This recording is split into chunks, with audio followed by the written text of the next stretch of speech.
Hinduism is the world's oldest religion, dating back over 4,000 years. Its early origins are ambiguous, with no single founder or definite starting point. In fact, many Hindus believe the religion is eternal, as old as time itself. Hinduism prescribes honesty, refraining from injuring living beings, patience, self-restraint, virtue, and compassion, among others.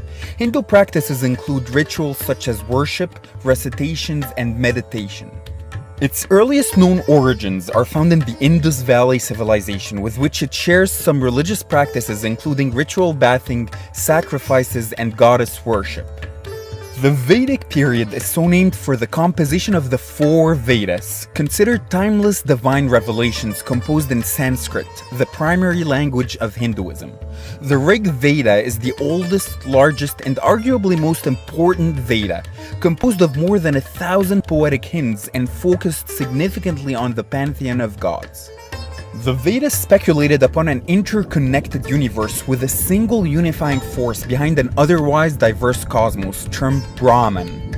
Although most Hindus believe that Brahman is the ultimate source of everything, it is not worshipped like a god and is not understood as a single deity. Instead, all male deities are thought to individually reflect the multiple aspects of Brahman. A Rig Veda hymn dedicated to the creator god termed Brahma is thought to be the origin of the caste system, as it introduced the four social classes of Hinduism. These four classes were believed to have originated from distinct body parts of Brahma: priests from the mouth, nobles from the arms, commoners from the thighs, and servants from the feet.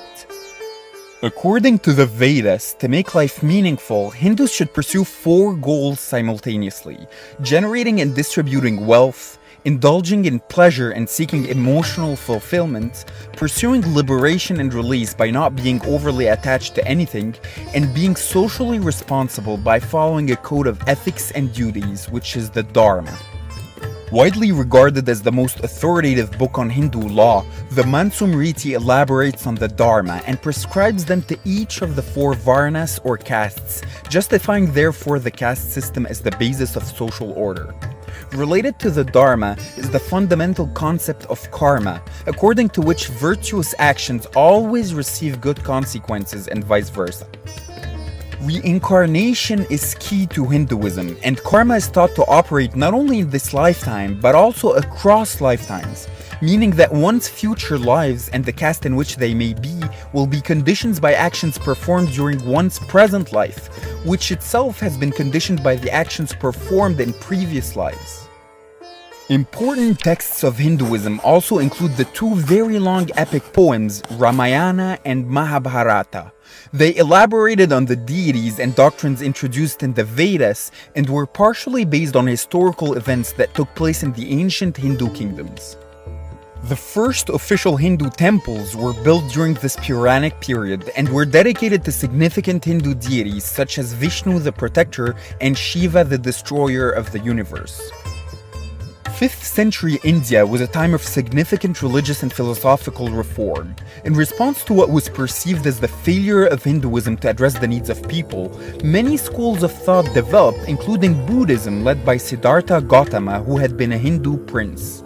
Although it is often referred to as an offshoot of Hinduism, Buddhism rejects the Hindu caste system and abandons its rituals, priesthood, and gods. Whereas Gupta emperors used Hinduism as a unifying religion, the collapse of their empire resulted in the formation of regional kingdoms dedicated to specific deities. However, Hinduism in general remained the most popular as it encompassed all Hindu folklore and scripture. After centuries of invasion, Muslims became the dominant political force in India. While some Islamic leaders were lenient to Hindu practices, Muslims, especially after 1500, prohibited the worship of Hindu deities and destroyed many sacred temples. In 1757, British victory meant the end of Muslim dominance. Initially, the British allowed Hindus to practice their religion freely, but eventually Western missionaries sought to convert Hindus to Christianity. This was a time of internal reform and rebellion, with Hindu missionaries rallying to rid the religion of the so-called Christian superstition. The British Raj also furthered the development of the caste system, making it more rigid and formulating it into the British system of governance. Upper and lower castes were segregated, priests would not accept food or drink from the servants, and one could only marry within their own caste. British colonialism and Christian missionaries undoubtedly served as a catalyst for growing Indian nationalism, with Indianness increasingly tied with the emerging concept of Hinduness. Gandhi himself drew upon established Hindu traditions, namely pacifism and non-violence, in his rally for Indian independence. After the end of colonial rule, India was split into the independent nations of Hindu-majority India and the predominantly Muslim Pakistan. Independent Indian constitution prohibited discrimination based on caste, though some social traditions of marrying only from one's own caste are still sometimes followed. Today, the third largest religion in the world has undoubtedly had a profound impact upon Western culture, from the Beatles' fascination with transcendental meditation in the 19th